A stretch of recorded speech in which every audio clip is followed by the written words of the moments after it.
Hi, it's me, Chris Harder, and welcome back to Showboys, the podcast bringing you a glittery, gritty, full frontal glimpse into the world of Boylesque. What is Boylesque? We're gonna find out. But you know what? Before we do that, I just want to thank everyone who has been listening to Showboys, and especially a huge thanks to everyone who has taken a moment to rate the podcast. I so appreciate your comments in person. I appreciate the likes and the messages on Instagram. If you're wondering how do you rate this podcast, here's what you can do. On Spotify, you click the three dots on the upper right-hand corner and choose the number of stars you think the podcast deserves. Personally, I think 5 out of 5, but some might call me biased. And if you're on Apple Podcasts, you need to scroll all the way to the bottom of the podcast page where you can again select the number of stars you like, plus you can even type out a review. I will say in the past I have been guilty of not leaving reviews. I am slowly going back through all the podcasts I love and leaving a review because you know what? I believe in striptease karma, and I'm a big believer also in podcast karma. One last thing. I am wrapping up season 1 of Showboys at the end of August. Don't worry, I already have plans though for season 2. I'm even making a mood board, people. I'm going in. I'm going in deep. And I'm so excited for some new elements that I want to bring to the podcast. But if there are questions you have about Boylesque, about my guests, or even questions about me, you can email me at showboyspod@gmail.com, or if you're feeling really flirty, you can slide into my DMs, baby, on Instagram at showboyspod or at the Chris Harder, and I will answer your questions on the remaining 2 episodes of Showboys Season 1. Now, back to the pod. Personally, I'm the kind of Boylesque performer whose acts sometimes need a few shows to really settle in. I'm not saying they suck. I don't think they suck. But maybe they're like a mid-grade plastic jewel on its way to becoming a beautiful Swarovski that will inevitably eventually fall off of your costume. Also, side note, if you glue Swarovskis or more expensive rhinestones next to the cheaper plastic ones, you get more sparkle in the lights. And, you know, I'm personally a big fan of that because I also love texture. However, there are some performers who you just know are going to deliver a polished, perfected act every time they set foot on stage. And my guest today, in my humble opinion, is one such person. And not only is he a fabulous person, he's also a bear to some, a poodle to others, an ally to pigeons everywhere, and a dexterous conductor of all objects digitally operated, by which I mean he's a puppeteer. He's performed at festivals as far-reaching as Vienna, all the way to Seattle, back to his home state of New Jersey, and of course, in New York City. Sometimes he serves you silver screen beefcake. Other times he's a slice of powder puff cheesecake, but he'll always leave you hungry for more. Please welcome to the Showboys stage, Broody Valentino. Hi, that is an amazing intro. Thank you. That's one of the best ones I've ever gotten. Oh, my pleasure. I always get a kick out of writing them. And it's, I mean, honestly easy to do because everybody I interview is a phenomenal person and like also kind of a weirdo in a great way. So, 100%, yeah. you know, how you doing today? I'm doing great. Yeah, no real complaints. Life right now is what I like to call standard. It's like nothing bad is happening, but nothing like super like amazing is happening. It's like kind of like leveled, which is not bad. You know, it's just great. Do you ever get anxious when the standard feeling starts to set in? Because I'm like, oh, things are easy, a little too easy right now. Absolutely, because you know we as humans are trained so much to be like, you know, prepare for the worst because then you'll be ready for it. But you know, when everything's normal, it's like, what's that looming thing that's going to come up next to you? But I'm trying to enjoy standard. Sometimes standard gets boring a little, but I'm just living in it right now. Good. Yeah, it just made me think. I was talking to Mr. Gorgeous about this last week, but do you feel like the pandemic, has it made you a more patient person or a less patient person? I think it has made me more patient. Really? Okay. Yeah. and less patient at other times. It's like it's depending on the situation. I think I've become more patient with people's like timelines because Mm. time didn't exist during the pandemic.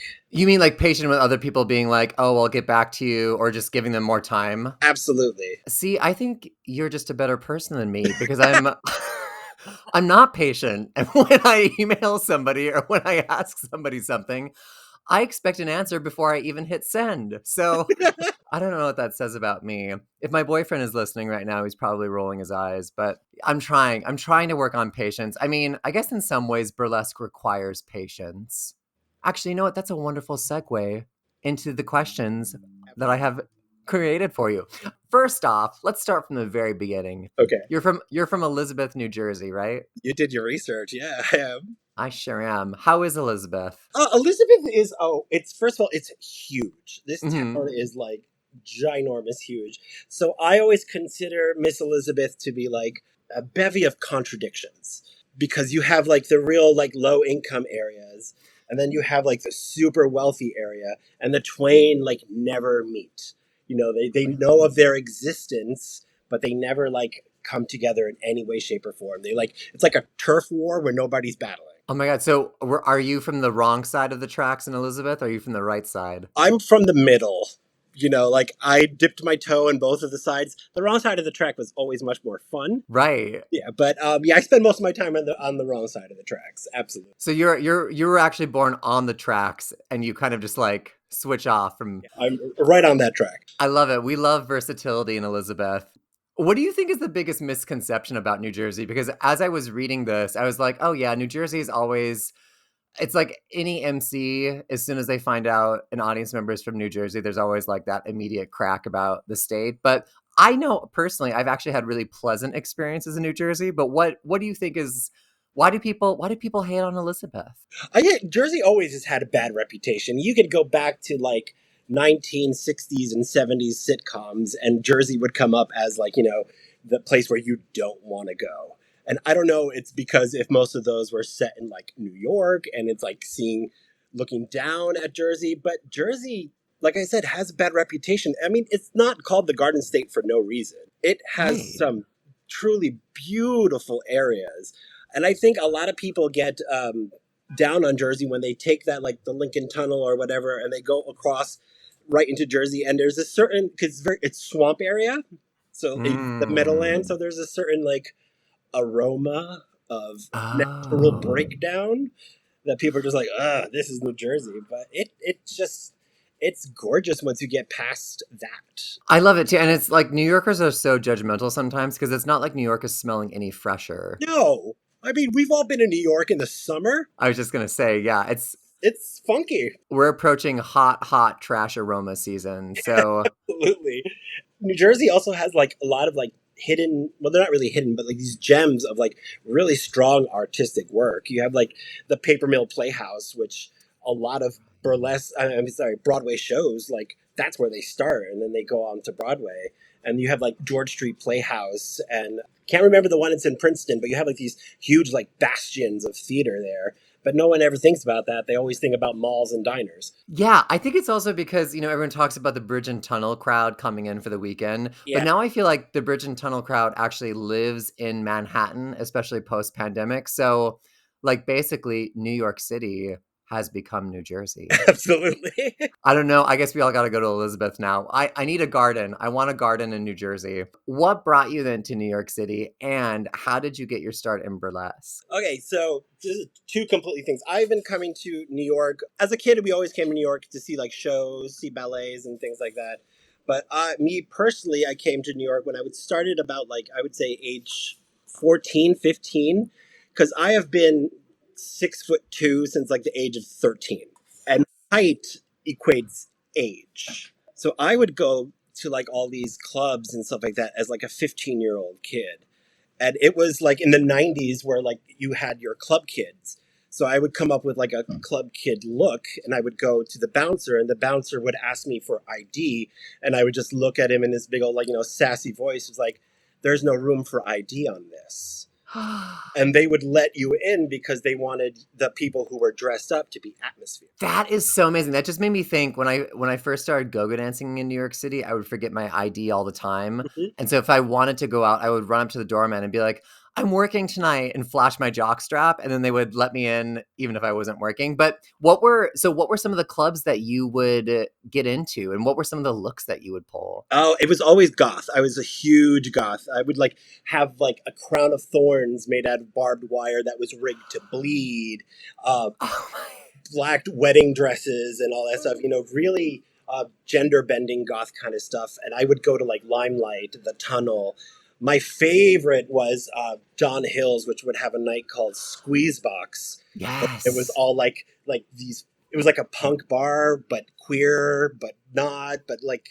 And in the '90s, when you were clubbing, everybody came, gay, straight, no matter. There wasn't like separation. They all just came to party and have a good time. And I would like party with like celebrities and everything. My favorite night was hanging out with Debbie Harry all night at Don Hill's, and it was just incredible. It was just so much fun back then, and it was so non-judgmental. Okay. There wasn't that attitude of like I have to look good for my Instagram post or anything like that. It was just you went there and you had fun. It was I miss the '90s. Yeah, it's so interesting to think because I feel like by the time I started in nightlife, I mean, Instagram hadn't quite taken over yet, but people were still very much aware. I think because club photographers would post everything on Facebook, right? So you would like want to be dressed for the photographer and like tag the photos and everything. But it's so like hard for me to actually imagine what it would be like to be in nightlife and not have like this screen always kind of pulling focus from the actual reason that you're there. Yeah, it was primal. Honestly, everybody was just there to dance. And yeah, people were hooking up, they were doing their substances or whatever. But the main reason why people showed up was just to dance and just have Yeah. fun. And instead of being like on Facebook back then, you were lucky if you got into like HX or Next magazine. That was like you were a star at that point. Right. I remember that. So did you like what's a goth dance move? Because the only one I really know is like screwing in the light bulb. Is that right? Uh, Like, yeah, there's that one. I never I went to goth clubs at all. When I would dance at the non-goth clubs, everyone said I danced to goth, and when I would dance at the goth clubs, everyone said I danced to not.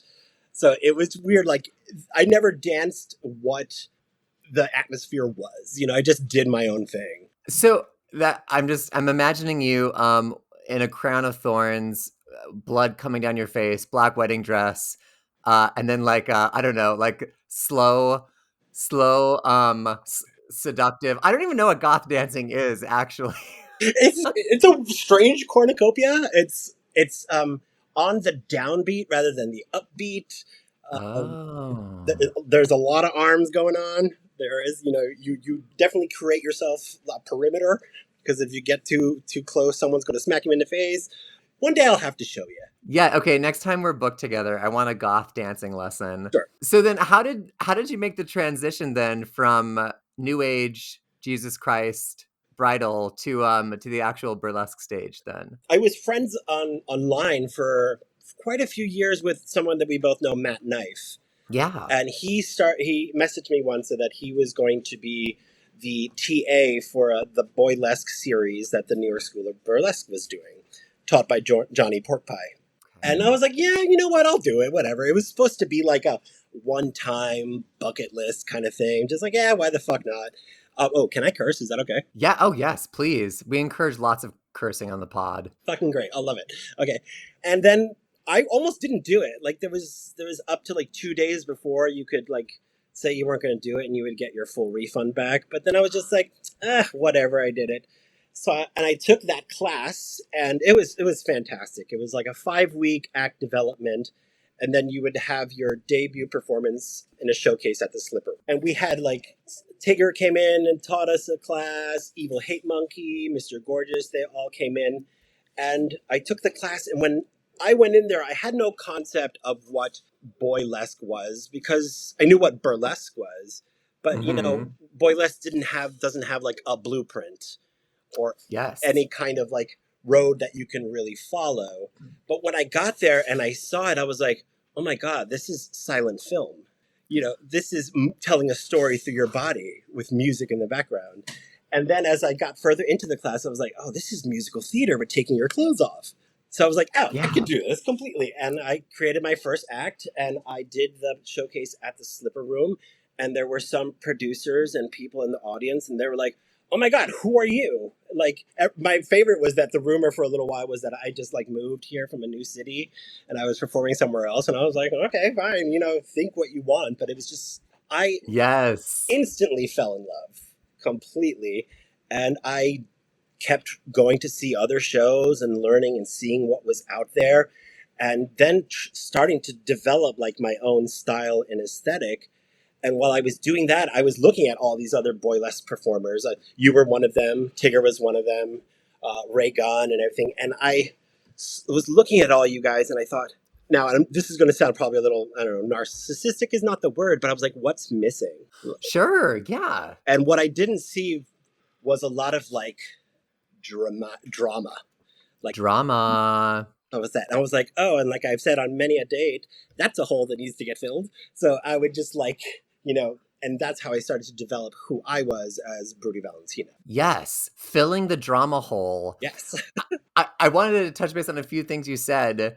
First off, and this has come up a lot on other podcast episodes where performers are like, basically to them, Boylesque is burlesque, but, embodied as a male presenting person, which I 100% agree with.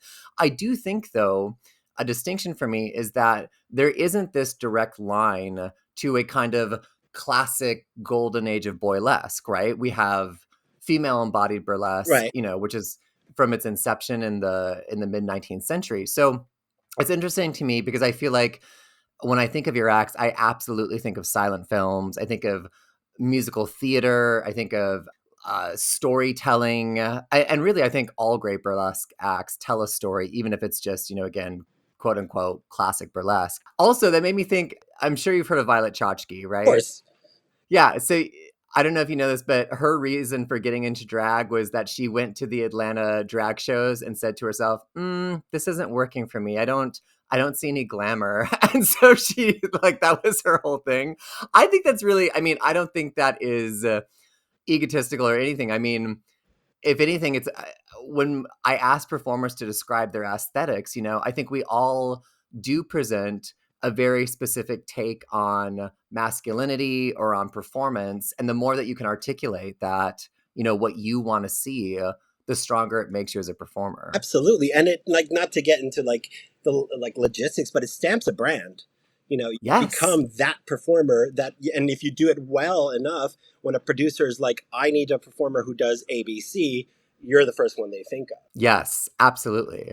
Who do you think then are your inspirations? And especially because, like I was just saying, part of, I think, burlesque or boylesque, we're always kind of subverting gender in some way. How do those inspirations inform your presentation of masculinity and also how you choose to subvert it on stage? As I was looking at everybody, for me, it was a little hard to find inspiration in the boylesque performers that I saw at the time because I didn't see anybody who reflected me specifically physically. Mm-hmm. And that was one of the reasons why I almost didn't do the class. And I had to say to myself, like, stop competing with people who aren't competing with you. Just go in here and do your thing. For me, it was Dirty Martini. I was just like, holy shit, who is this? Because she's a force of nature on stage completely. Yes. And so I was like, all right, I want to do my version of that and create that kind of thing. And outside of burlesque, huge influences for me were like Endora from Bewitched. Just like the way she had Agnes Moorehead's character. First of all, she was in a caftan 95% of the time. And for those who know me, a caftan is like one of my garments. Love me a flowy robe and anything. Right. Just what I do. And another two were Kate Bush musically and Stevie Nicks. Because these were women who, at the time when they came out musically, there was nothing like them. And they were just like, well, fuck it. I'm just going to do what I want to do and be myself and be these incredible forces in the music industry. So it were like people like that who saw not saw that drama hole and filled it. Yes. Oh my God. There's so much I want to dive in there. And again, if you have not heard of Dirty Martini, pause this podcast. Make sure you've downloaded it and already rated it, but pause this podcast and then Google Dirty Martini, international burlesque stripteaser, and a atypical, or probably not what we might think of at first when we think of a woman doing burlesque, right? Yeah. And I think there's kind of a catch there because other performers have talked about, like, you never want to be thought of as like the whatever blank performer on stage, right? Right. But there is something about actually, again, like living in one's body. And I guess what I'm trying to say is it's like, it shouldn't be the first thing that we think about, but it's also like a part of what makes, I think, Dirty Martini and you like such incredible performers. Oh yeah, because I mean, you have to totally embrace what you got. Yes. And it's sometimes sad that we don't want to think ourselves as like, you know, the larger guy performer, but unfortunately sometimes from an audience perspective, that's their first initial what they see first. So that's like what's coming at them. And then during your performance, you totally change their mind completely. Yeah. One thing I wanted to talk to you about, because I was thinking about your Norma Desmond act, and then the other night when you were performing in my show, Late Night Cravings, which you can catch every first Thursday at the Slipper Room, backstage, Go-Go Titty Scones was mouthing every single word of that song, like knew it by heart. And I was like, I don't even think I've seen the movie Sunset Boulevard. And he looked at me like I just slapped him to the ground. Really? You've never seen it? It's fantastic. It's a really good movie. I know, and I don't say it with pride either. I definitely have to see it. But one thing it just made me think of is how a lot of gay and queer men, you know, I think we're used to maybe seeing it with like Cher or Madonna or Liza Minnelli and Judy Garland, right? Like these larger than life female characters who, for whatever reason, like give us courage, inspire our on stage performances. Do you feel that specifically with Norma Desmond, or does that resonate for you with any other kind of like larger than life women? Well, I think what the reason why a lot of gay men and queer men have like their quote unquote diva that they like worship is that, you know, women have gone through so much adversity, and to get to a point where they're celebrated is a big deal. So we kind of see that in us as well. And they kind of represent and have a voice that we don't always get the chance to have, especially in the older days. You know, we wish that we could like belt those notes, even if not figuratively singing, just like being that fabulous person, even though sometimes we're suppressed and we can't. So we see those characters and we're like, yeah, that's who I want to be. Yeah, Norma Desmond's character is really, really complex because she is like the faded movie star who's gone a little over the deep end and has she eventually kills the guy at the end. So she's not like a heroine, but in any way, shape, or form. I wouldn't call her a villain. She was just used and broken and couldn't take any more. Besides her, for me, it's always been like Broadway divas, like Cheetah Rivera and Patti LuPone. Patti LuPone is like my goddess. I always say I have Patti issues because she's just fantastic. And she's such a, first of all, a terrific actor and an amazing singer, but she also has a really good, maybe too much sense of self-worth. So she knows what she's worth and she demands to get what she gets. And I find that really admirable. Yes, absolutely. Yeah, I haven't followed the recent Patty news, or I guess it's not so recent now. But yeah, I mean, I think there's something really incredible. I mean, honestly, I think about my mom a lot too, who has endured a lot in her life and done so much with it. And also, you better not cross her with any bullshit because she will shut you down. And that's not just even in our family. I mean, the stories she'll tell me, like, I was at the grocery store the other day and someone thought it would be funny if, you know, blah, blah, blah, blah. And then I'm like, Mom, like, you live in a small town. Like, come on.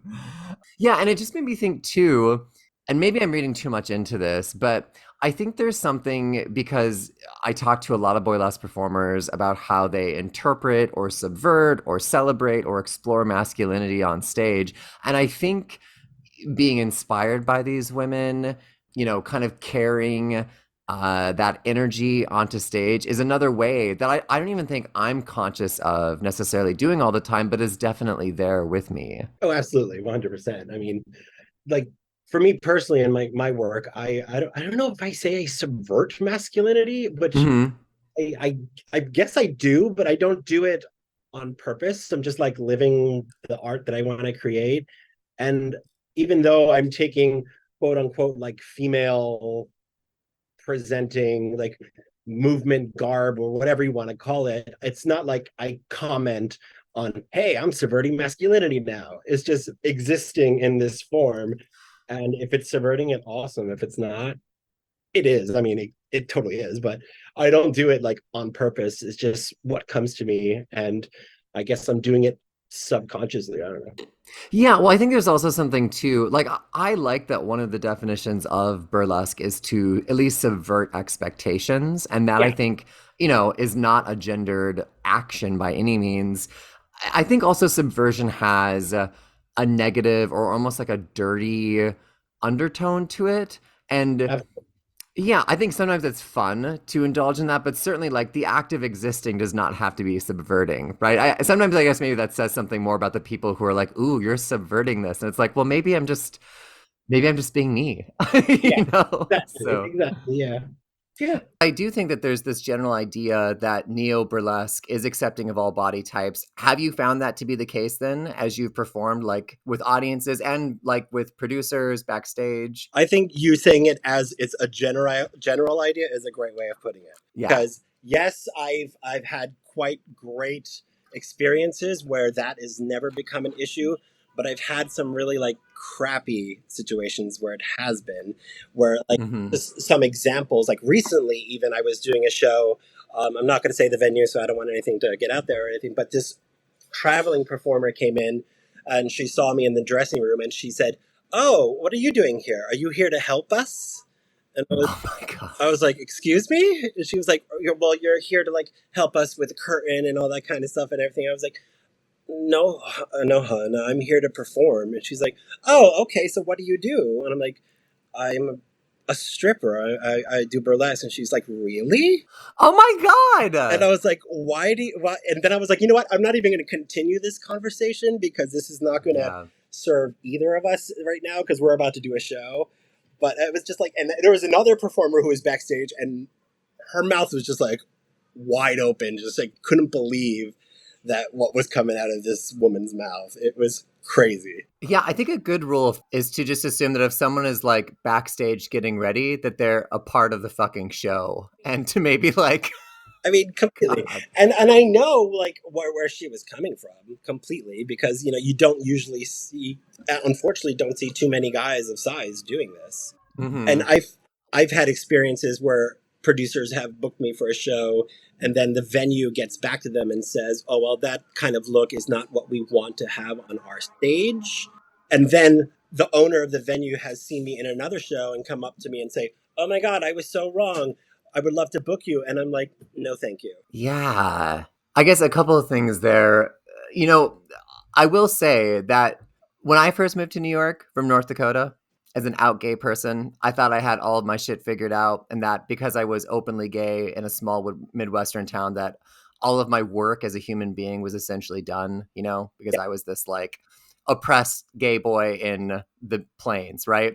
Which is just to say, like, I think through being in burlesque, I constantly have had my preconceptions of what a good performers are, what makes a good performance constantly challenged, Oh, absolutely. So if anything, like I think those moments are great teaching lessons personally for performers to kind of figure out their shit, but also, sometimes saying less is more, Yeah. especially when you're like there with the person. And I've done shows where I've like a lot of this happens when I'm outside of New York City. Like I Mm. go to like when I travel all over the country. I've gone shows where a boylesque show where everybody is like that typical beatific male form, and I go backstage and I get like the side eye and all that kind of stuff. And then the thing is, so you strip too? Really? Are you going to do something funny?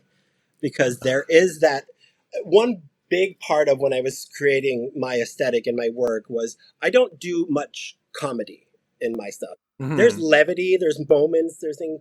Because when I first started, everybody was like, "Oh, so you're going to be the funny guy? You're going to do the funny fat guy, the jolly Right. fat man."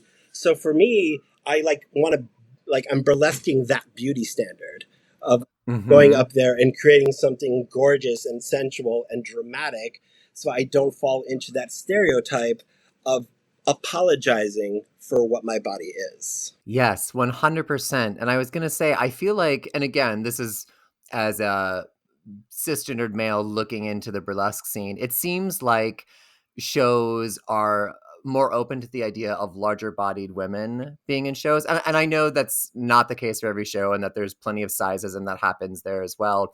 But I do think as male burlesque performers, as male strippers, yeah, there tends to be more this category of like, oh, sure, like we can have a male embodied person strip on stage, but they still kind of have to fit this archetype of a quote unquote sexy guy, you Yeah, know? And it's all sexy. absolutely.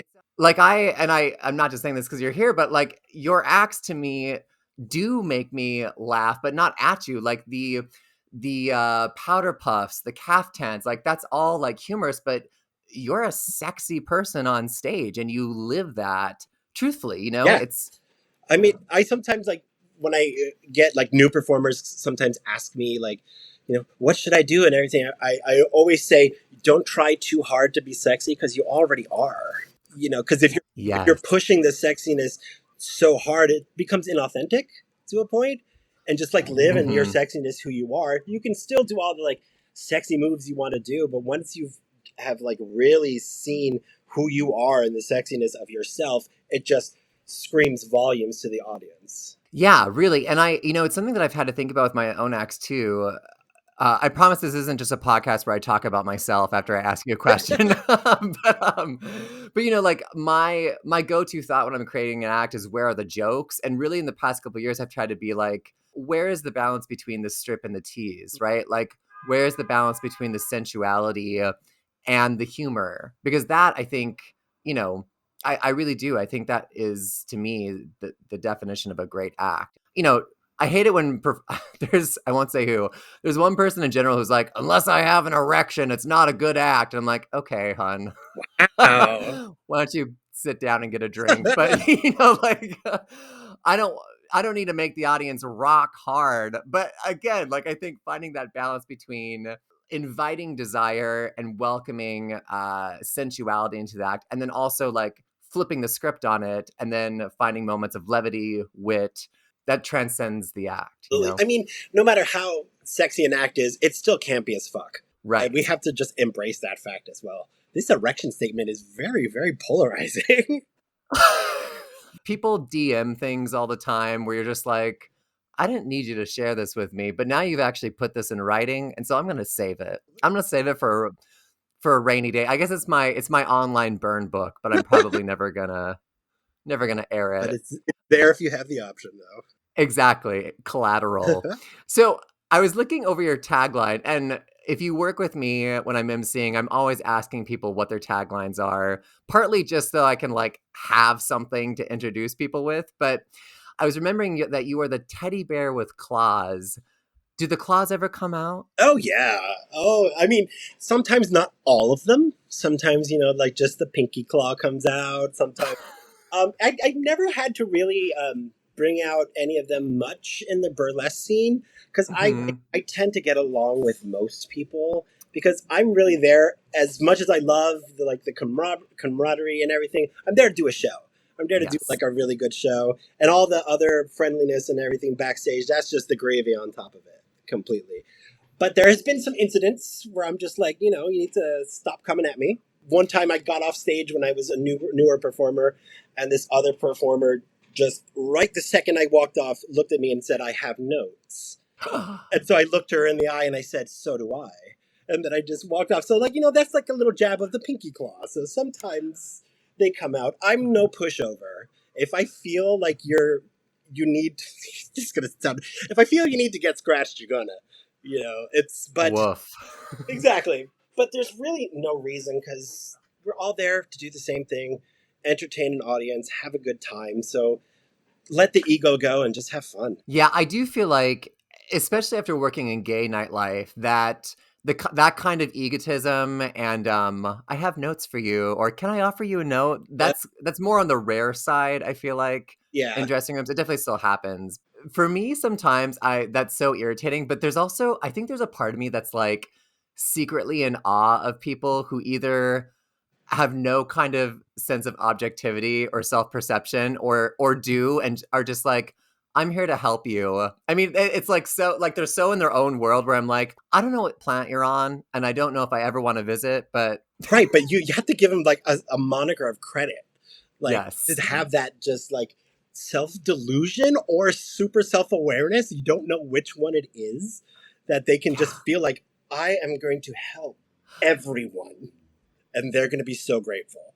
And Yes. meanwhile, nobody wants to hear from you. So it's a strange dichotomy there. But yeah, I do understand that sometimes being jealous of like, wow, it's ballsy. So I know we've talked about your tagline. We've explored a little bit of gay nightlife. Do you identify as a bear? And either way, if not, what kind of animal are you in the greater gay animal domain? I always, and this is even before I started doing burlesque, I always identified as a bear of paradise. So Oh, it's kind of yes. like this burly, big animal with, really colorful feathers and, just sparkly and iridescent. But because the bear community has this like pseudo masculinity thing to it, which is, I never fed into that situation. Like I was either too sparkly for the bears, and I wasn't sparkly enough for the other gays. So it's just like I was always in this middle.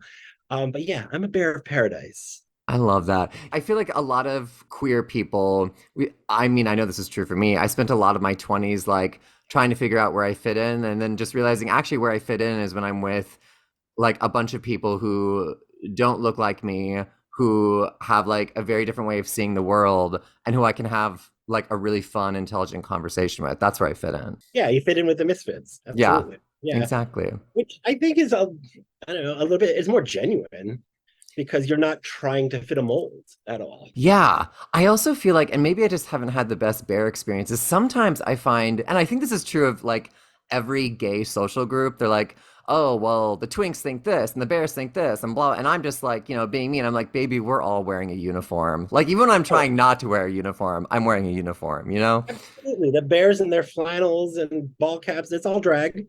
It's all, it's what they expect to wear, and they all wear the same thing. They all look the same, and God love them, but they feel some sort of solidarity and looking like lumberjacks. But it's all good. Do you have kind of a go-to day drag? It's like it's very similar to my costumes. It's flowy black stuff. Love it.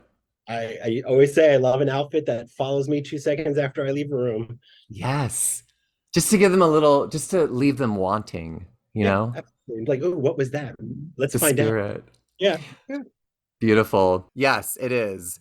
I was going to ask you, since you were mentioning the caftans, something I love that you do, I believe it's in the Norma Desmond Act, is you spin parts of the robe around or you spin the veils around like poi. Do you spin poi or how did you learn that? I do spin poi. I'm not the best at poi because there's a learning curve when it comes to poi because you're going to hit yourself a lot. Yeah. And when I was first starting, I would hit myself in the junk a lot. So I've put those down, then revisit them. But those are flags. It's called flagging, spinning. And I learned that I don't know if you were around. When did you come to New York? I moved to New York in 2008. Okay, so this is before you were here. There was a show called The Donkey Show. Are you familiar with it? Oh.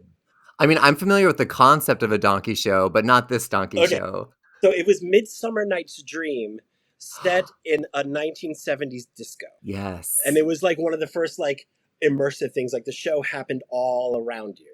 And so Okay. at the beginning of the evening, it was a dance club. You would come and dance. And then somewhere in the middle, the play would start. And so they had these guys on go-go boxes spinning flags. And I was just like, what is this? I want to learn how to do this. So I just went up to one of them and like, how did you learn? And he was like, his name was George. And he was like, I teach a class. Do you want to come and take? So I was like, sure. And I used to juggle. So I was always really good with like object manipulation. Okay. So I took the class, and he was like, this is 101. This is this move, this move. Here's some advanced moves that took me like 10 years to get. And I was just watching what his hands were doing. And I was like, can I try?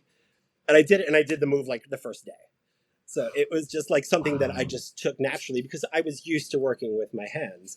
And it's something that I've been doing. And this was like, oh God, 1999, 2000, around there. And I've been doing it ever since. It's just a lot of fun. It is. And I mean, like, again, when I think of your acts, I think of just like beautiful costumes, fabric upon fabric upon fabric. And the way you make it move is just like the crowd goes insane every time you do it. Thank you. So yeah, it's beautiful. I love making flowy costumes. I always say my favorite type of costume is one that leaves the room 2 seconds after I do. So like I turn the corner and it's still flipping around. I just love it. So I was going to ask you, you make all of your costumes, right? I do.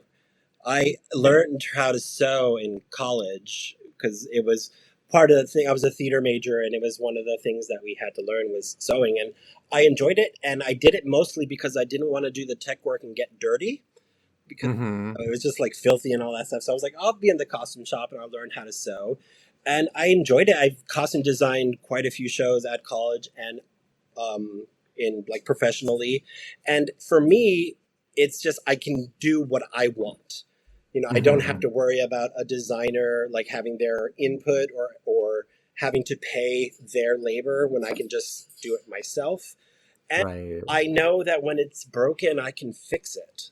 I know how it was fixed and everything. And I love the process. And I'm one of those geeks who actually sketches my costumes when I do it. So I love it from like sketch to shopping to building to finally putting it on stage. I just adore the whole process. Yeah, I feel the same way. And I mean, I learned sewing in college as well in the costume shop. And I never feel comfortable making costumes for other people, but I like making them for myself, especially just like in some ways to save money for the first iteration of it. Yeah. Do you find when you're making the costumes though, are you also working on the choreography for the act? Because I feel like I definitely have a couple of costumes shoved under my bed where I was like, oh, this is what the act is going to be. And then I put it on and I'm like, actually 90% of this is not going to work. And I've just spent a lot of money and time making this beautiful thing that is not going to come off of my body the way I need it to. I definitely have been there.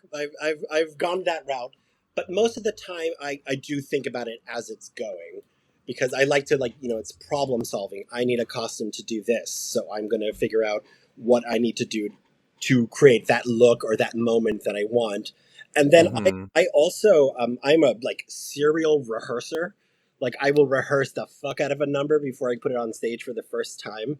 And I always discover stuff in rehearsal. Like there's always happy accidents that when I'm just like, oh, that looks fucking cool. So that's how my acts develop. And I also think about that when I'm building the costume, but the ideas that come out when I'm building initially usually go away because I found something much cooler in the rehearsal process. Okay. So it's almost like a strong act is the result of rehearsing. Oh. There are some performers who can go out there and improv the fuck out of something and you would never know. I love rehearsal, even in theater, because it's where you create those moments that you know are going to work. But sometimes even they don't. Sometimes in your head, you're like, this is going to be fucking cool. You do it on stage and it's like crickets. So you're just have to okay, reassess. Yeah, there is a little trial and error. I love what you said about burlesque being a silent movie because I always think about burlesque being an eye contact sport. Like you're always looking at the audience to see if they're getting something, taking some, this constant checking in with them. Yeah. But yeah, there is, I mean, even when you do spend a lot of time rehearsing, I mean, ultimately the success of any live performance, right, is partly dictated by what the audience is gluing into, what they're responding to the most. And yeah, it's a conversation you're having with the audience. It's all about that give and take with them. And sometimes that conversation's one-sided. So. Right. I have to ask you about your puppets. Okay. You're also a puppeteer. What was your first puppet and how did that come about? How did that kind of become a part of your performance? My first puppet as a kid was a Kermit the Frog marionette. Mm. And I didn't know what the hell I was doing. It just like would jangle it around and everything like that. I always loved like Jim Henson stuff, like the Muppet Show. I loved the Muppet Show because it was so irreverent, even though I didn't know what was happening. Like you could still tell, like, oh, I'm not supposed to get this, but it was still there. Right. But for me, my career started when I went to graduate school, and puppetry was one of the things that we were like encouraged to take. And I didn't know that Mm-hmm. you could be like a professional puppeteer because who does that? Usually if puppets are on stage, dancers are doing it. So I took this class and I picked up my specific type of marionette that I like really specialize in. I'm a puppet is marionettes, like the string puppet. Okay.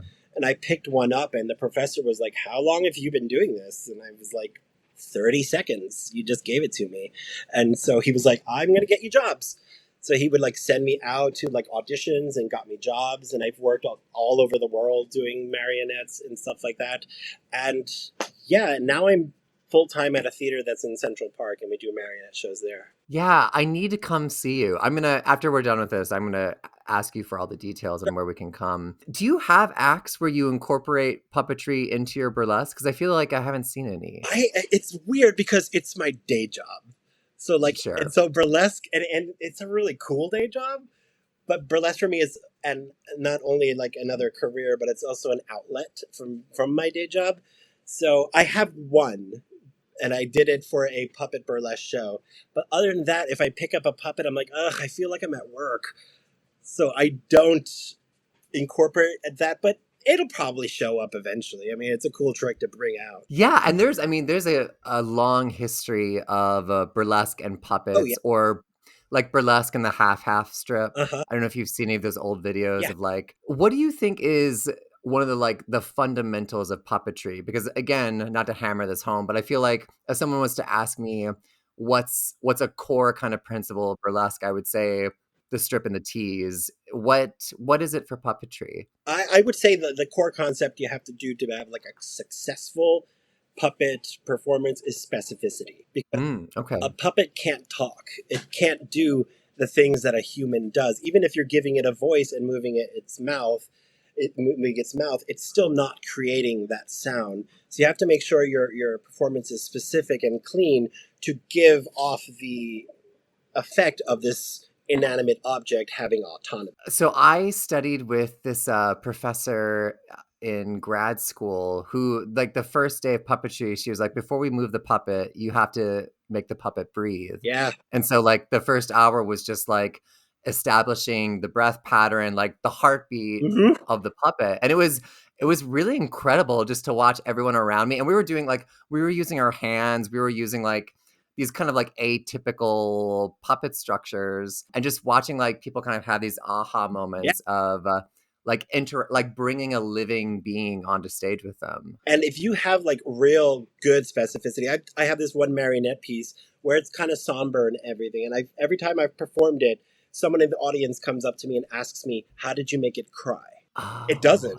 It's just like a static face, but just by the specificity of the movements and what you can create like that, since it's kind of like this blank slate, the audience can impart what they see on it.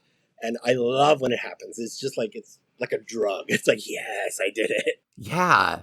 I feel like you already kind of answered my next question, but I was curious, like, again, with this idea of like principles of puppetry. Certainly specificity intersects with burlesque, but are there things that you feel yourself consciously and maybe subconsciously taking from puppetry and bringing to your burlesque acts? Oh, when it comes to like costuming, it's all problem solving. Because when you're making a puppet, I need a puppet that's going to do XYZ. So how do I solve that problem? And it's the same with the costume. I need a costume that comes off this way, does this, can do that. So you solve those problems. And when it comes to storytelling, it's all almost it's dance completely. You're creating a story with a body, whether it's your physical body or the body of the puppet. Mm. So it all comes down to how can you convey that story with clarity so the audience goes, oh, what's this? What am I watching? And how much do I love this? Okay, so you've worked with one of my favorite people in nightlife, Susanne Bartsch, legendary, living legend. If you don't know who Susanne Bartsch is, again, pause this podcast, make sure you've already downloaded and rated it 5 stars, but then Google Susanne Bartsch, because she is just an incredible personality as well as a philanthropist. Yeah. Philanthropist. They both work. Oh my God. A whole pot of coffee, friends. That's what I just had. So you worked with Susanne at the Barcelona Follies here in New York City, as well as in Vienna at the Life Ball. For someone who has never met the fabulous Susanne, how would you describe an evening in her company? First of all, I'm shocked that you've not met Susanne because. Oh no, I have. Oh. I've met with her. Okay. Yeah, I've done like on top. But if someone has never met I see what Susanne, you mean. I see what you mean. Yeah. A night with Susanne is structured madness.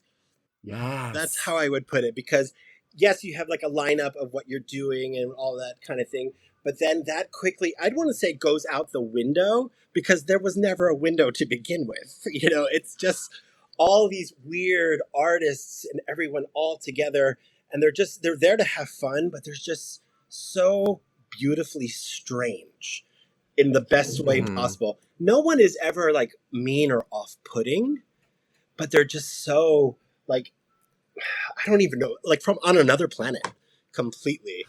And when they have to be on, they're on. They're on completely. Yes. Do their thing, and then they come backstage and they're just like, I'm a cool weirdo again, and it's beautiful. Like when you see like someone like Amanda Lepore, when she's on stage, she's like this vixen sex kitten, and you know, she does her act, and then she comes backstage and she's like this meek, humble little, like, you have to like lean in to hear what. Yeah, working with Suzanne's a trip. It really is. And you can't like talk about Susanne without like everyone I know who works for her. When they talk about Susanne, they do the accent, or at least some like facsimile of it. Like, Broody, I want you to come do the powder poof on my show. You know, it's like, and I'm saying that's like everyone I know who's worked with her, as soon as they have to like quote her, the accent comes in. I love that you said her lineups are like working with almost like beautiful pieces of alien artwork, because everyone is just so unique, and there's such, I mean, true legends. Amanda Lepore, like embedded in New York City nightlife history, but also one of the nicest people I've ever met in nightlife. And totally one of those people who could have like slapped me in the face and spit on me, and I'd be like, thank you, Amanda. It's so great to see you again. Yeah, 100%. Yeah. When I first met her, I was intimidated completely, because coming up as like, you know, a little queer boy in the clubs, you would see her like in the corner. You would never like approach Amanda Lepore. And you would see her in publications and music videos and all this stuff. And she's an icon. And then so to approach her and have her to be like, hey, do you want to come do yoga with me? You know, it's just like, wow, it's magical. So you did yoga with Amanda Lepore? I never did it. I never had a chance to. Amanda Lepore, if you're listening right now, I'm sure she's a friend of the pod. Just let us know the date and time. Yeah, seriously. I will be there. Sun salutations and all. Yeah, I've always had such a blast working with Susanne. I mean, Life Ball was crazy whirlwind. I think that whole weekend I slept 3 hours, if that, the whole weekend. I always loved working with her, but like what I said, it's structured madness. It's just, and it's beautiful. Gorgeous. I think it's time we address the elephant in the room. And by the elephant, I mean the pigeon who's been in the background on this Zoom call, fluttering and fluffing her wings. What is her name? Okay, so this is like the true musical theater nerd in me. Are you familiar with the musical The Kiss of the Spider Woman? Yes. Okay, so one of the characters is named Molina, and he's the window dresser who's in prison. So I have a pretty thing in a cage. So her name is Molina. Yes. So you were saying earlier, she's in heat right now. Is that correct? She is. It's the period of time of the year where some animal loving happens. So she's a little hormonal, and she's really extra clingy. And she comes out and she'll present to me. And I'm like, oh no, darling, this isn't going to happen. Because for me, she's bonded to me. So Yes. and she wants like extra cuddles and everything. So this is the point where I have to kind of like give her some space until that wears off, because if not, they can get aggressive. Oh, okay. Yeah. Look, I've been there, Melina. I feel that. I feel the aggressive need to present and be seen. And being aggressive for a pigeon is like, God bless them. They're like just chicken nuggets on wings, because they will smack you with their wings. That's like their defense. And it feels like nothing. Oh, well, so I was emailing you about this, and I swear to God that I've seen you do an act with Melina, but that's not true. I was like, I have distinct images of Broody in my mind with a pigeon, and then I went to your Instagram, and there was Melina and you. Yeah. Do you ever want to do acts with her, or is she strictly a pet? She's strictly a pet. I just think that the commitment to like training an animal to be like on stage, like my biggest fear would be like, I'm gonna bring her out, oh she's pretty, and she just flies like over the audience and I never see her again. So like, you know Alexander Boyce, right? Like to see what he does, I'm like, God, the hours you've put into this animal to make it be able to do what it needs to do. I don't have patience for that. You know, she's just my fluffy nugget, and she comes and gets love. Yeah. A pigeon is such an interesting choice, I think, for a pet. Was there have you always had birds as a child? I am a total bird nerd. Like, I've loved birds since I was a kid. I love the thing that like the males are the pretty ones. And for it to get a pigeon, they're really underrated as a pet. First of all, for a pet bird, if any pet bird owners out there know that they are loud as hell, like parrots just shriek and everything. These guys just coo, and it's just like really soft. They're incredibly smart. They're one of the animals that can pass what's called as the mirror test, where they'll put like something on them and put them in a mirror, and they have the self-awareness to know that it's on them. So they'll try to, like dogs can't pass the mirror test, but a pigeon can. And they're super gentle and just really sweet. Yeah. So wait, what is the mirror test? You put like... So like they would put like if it were you, they would put a sticker on you. And then you would look at the mirror and you'd be like, oh, I can see that this sticker is on me. I know that the reflection is of myself. So most animals, when they see a mirror, they think it's another animal rather than themselves. Right. I keep trying to do that with my cat. Partly because I just want to see if she'll freak out when I put her next to a mirror. And I think she's just over me. I think she knows what I want from her. And, you know, cats, just being cats, she's not going to give it. Yeah. That's so cool, though. I feel like pigeons get a bad rap for being, disease-ridden birds that just kind of, like, poop everywhere. I mean, but that's really... They do. But who doesn't, right? Exactly. But they're super clean, too. Like, they bathe like crazy. Broody Valentino, we're almost out of time here, but it's been such a true pleasure getting to talk with you. I just love your performances 100%. And also, you're just such a nice person backstage to be around and talk with, too. Oh, thank you. Likewise. Absolutely. Where can people find you? On the socials, on Facebook, Broody Valentino, on Instagram, Broody_Valentino. I don't have a TikTok. I tried, and I was like, this is too much. This is way too much. And I'm going to be that person for those who want to. My Venmo is Broody_Valentino. Absolutely. I'm going to make sure all those links, especially the Venmo, is posted under the show notes. Stay tuned next week for another riveting episode of Showboys, and we'll see you then. Bye-bye. Bye. Thank you for listening to Showboys. If you enjoyed this episode, please like, subscribe, and leave a review wherever you listen to your podcasts. And if you didn't like it... You are a whore, darling.